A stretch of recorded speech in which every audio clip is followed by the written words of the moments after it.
After every No Kings, we see a giant bunch of new people who got in just to go to a day of action, but suddenly they're engaged. Unbelievable. One of the largest protests in American history. We are trying to normalize the sense that this is something that everybody does together. I feel like there's a real sense of a dopamine hit. It's like, look at all these people. I'm not alone. For everybody out there, Leah is co-founder and co-director of Indivisible, which is a very, very important organization. Great to see you, Leah. So great to be here.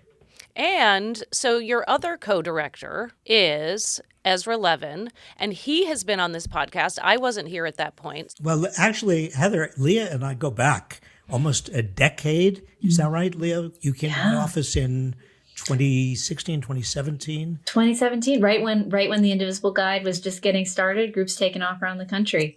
Yeah. You were talking. That's right. You were talking about this organization that you were launching called Indivisible. That's right. And I was skeptical but hopeful.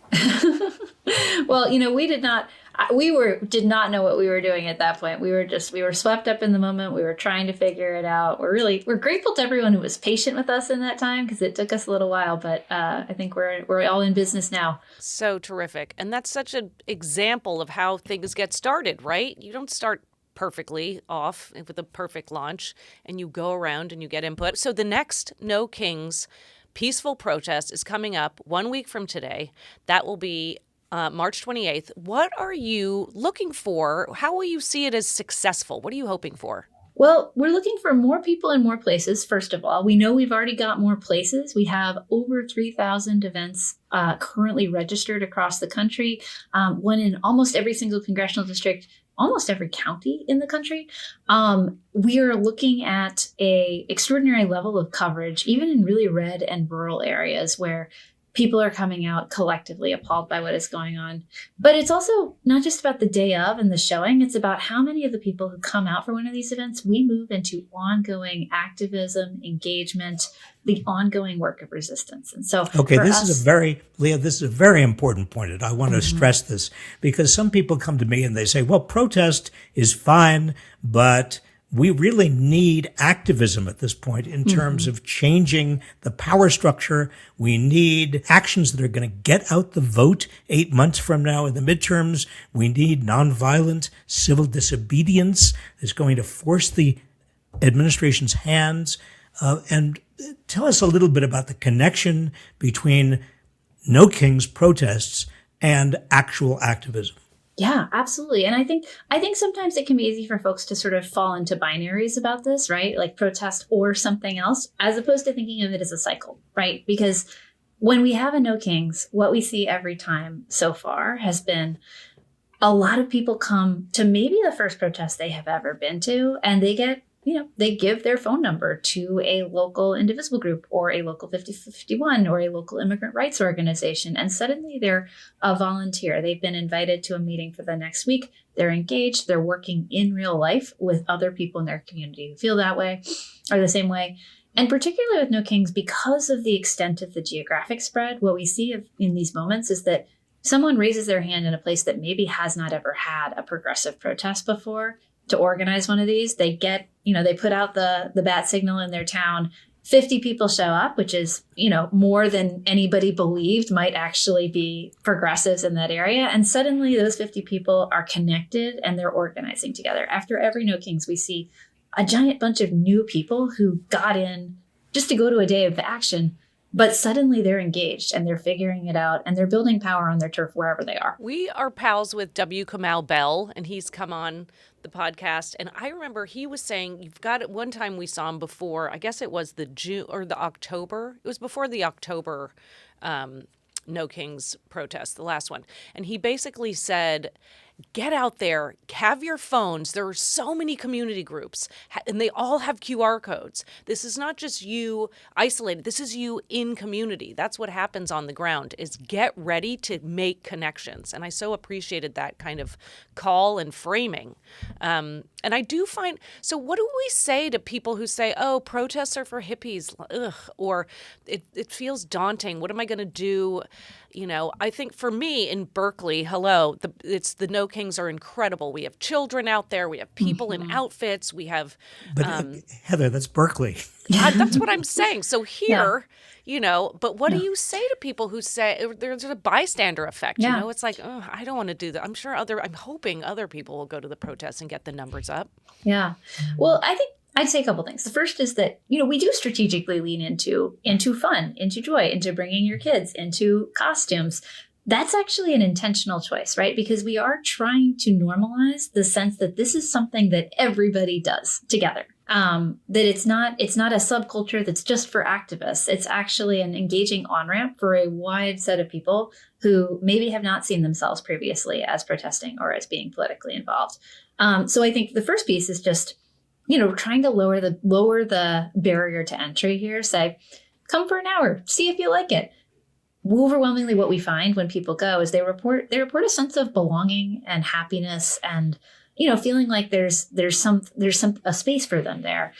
And so just trying to get people to try it out a little bit. A lot of times it's going to work best to recruit people who you've already got a personal relationship with. You say, come with me. I'm going to be here at this time. I'm getting a group together to go at this time, et cetera, so that it lowers, again, the sense of like intimidation collectively. I think it depends per person. But then the other thing I would lean into is, this is a moment in which it is fairly urgent that people understand the depth across the country, understand the depth of opposition to what this administration is doing, and particularly to the escalating war, right? Like, we are in need of the kind of large, people-powered, broad-based protest in every community in the country that sends a real signal, particularly to Republicans, that their constituents are not going to back them on this kind of horrifying escalation of war in the Middle East, that they're actually going to see political consequences for themselves as it goes on. And so it is not a single issue protest, but it is a moment in which a lot of people take the temperature of exactly where the ground is. And it's really important that they see mass popular opposition in their home turf. So it's not just progressives that you want to attract, or we want to attract to No Kings. It's anybody who is concerned about the future of the country and thinks that this administration is ruining a lot of this country, what we stand for. So how do you communicate, or how do we communicate with people who are either Republicans who don't like Trump, or MAGA people, even MAGAs who really don't like the direction of the Trump administration? Yeah. They're welcome, aren't they? I mean, everybody who is willing to fight for democracy and for our neighbors is welcome here, is the short version. Like, this is not intended to be partisan. It is not intended to be, it is intended to be as broad a coalition as whoever is willing to be in it together with each other, right? Because fundamentally, we think the measure of how serious you are in this moment is that you are willing to build with people that you're going to have real disagreements with. And when it comes to the fundamentals of pushing back against a would-be authoritarian who is threatening everything we hold dear. Can we talk about numbers? Because the numbers are very, very important. Last No Kings had about 7 million people turn out, which was unbelievable. One of the largest protests in American history. There is research showing that if you get 3.5% of a population, even in a dictatorial regime, out on the streets, that's a signal that regime is about to crumble. How many do you need to have 3.5% out for this No Kings Day next Saturday? Well, here's what I'd say. We are building to 3.5%. We're going to take a lot of steps to get there. And we want to hit above that 7 million. We are superstitious people, so we do not give a target above that, but we are anticipating a pretty extraordinary turnout across the country, continuing to build to that 11 million that we are ultimately going to get to. And the thing that I think is important there is that's not just about getting that many people out on one day. I think that sometimes when we talk about the 3.5%, there can be this sense of like, if we get to 11 million, we fixed it, we're good. And I know you would never think that, but the goal is to get that 11 million not just out, but sustainably engaged in the kinds of resistance that is actually capable of changing the course of this country. And you've had, so the numbers have been 3 million at the first 3 one, million. Mhm. 5 million, 7 million. And so it's fun to, and so important to watch it going up. I know that when I go to the No Kings and I go with my kiddo, by the way, do you have kids? I feel like I keep hearing kids in the background. I have a 3 and a 5-year-old who are home from school today, so that is quite possible. Oh, homesick or just they don't have no school? Just one of 8,000 different teacher training days Yeah, that they need a lot of training when they forget to remind you that they need a lot of training. But yeah, so I go and I feel like there's a real sense of a dopamine hit. It's like, look at all these people. I'm not alone. And also in Berkeley, it's a lot of honking cars and celebratory and signs and people in blow up costumes. And it's really, really motivational when you can get so down in the dumps, looking at, with the algorithms getting into your eyeballs over and over again. There's something about in person contact with other people, seeing strangers drive by and cheering you on, where you really feel buoyed. And that's one thing that it's been so important during the first Trump administration and the second one to have those moments.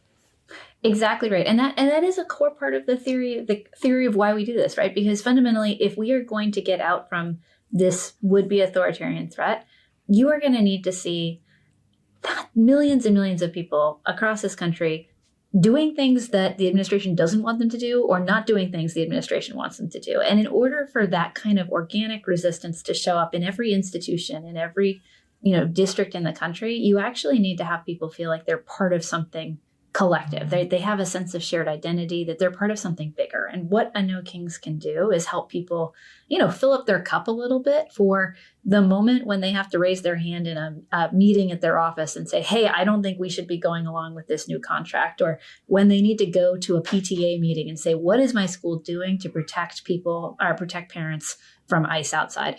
Whenever there's 1,000 different acts of courage that we're asking people to take on in their daily lives. And this is a place where we say, look how powerful we all are together. Courage is the operative word. And Leah, you have courage.